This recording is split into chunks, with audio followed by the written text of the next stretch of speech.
And we've got Jolie on another line. I tell you what, they found out you were on here and they figured we got to get it all. Jolie, how can we help you tonight? My question is, my neighbors are trapping my cats, and animal control says it's okay. What can I do to stop it? Oh, goodness. Cat trapping. Well, I mean, I'm a cat person. My cat's name is Topanga, and I love my cat. And now, is Topanga an inside cat or an outside cat? Inside. And okay. So I guess I don't need to worry about that and everything. But, you know, I would think if an outdoor cat has a collar and the little tag saying whose it is and everything, I don't, you know, why would they be, you know, trapping it? I mean, well, sometimes we hear, you know, something similar to what Jolie's asking about, that the cats have become a nuisance or the dogs have become a nuisance. And the question is, can they trap on their own property? And the answer, unfortunately, is yes, they can, but they cannot cruelly treat the animal. Once they determine that, oh, that, you know, Topanga, was it? Yeah, Topanga. Let's say Topanga gets out and gets caught in Jolie's neighbor's trap. Once they recognize that it's got a collar on it, they have to call the owner and come get it. There's no fines for that.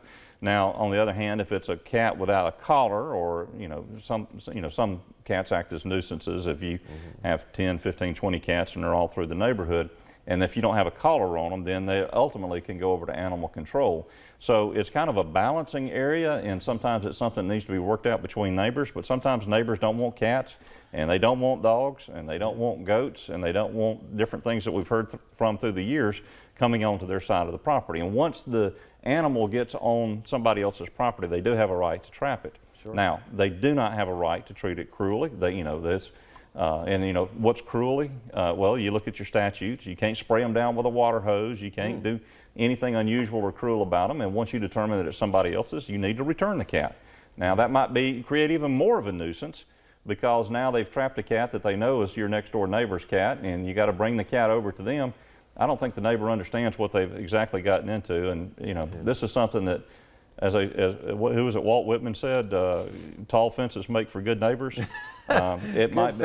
Was that Robert Frost? Robert Frost, I think it was. I may have my poets. Make good neighbors. may have my poets wrong about that, but this is something that really needs to be worked out among neighbors. And unfortunately, people these days, they're keyboard commandos. They get behind things, and then the next thing you know, they're trapping your animal, and you know, you got to worry about it. Now again, if you're, and it doesn't matter where you are. I think you were in Bay County, and certainly in Florida. Florida has some animal cruelty laws that are pretty doggone stiff, and your neighbor's playing with fire here if something were to happen to one of your animals.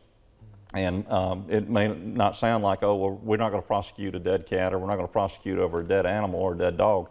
Absolutely. The sheriff's office and the prosecutor's office here in Bay County will do that. And if there's any hint of any type of animal cruelty, then your neighbor could be facing criminal charges. So it's a balancing act.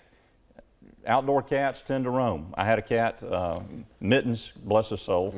Mittens, bless his soul. We had a tracker on Mittens, a little GPS tracker.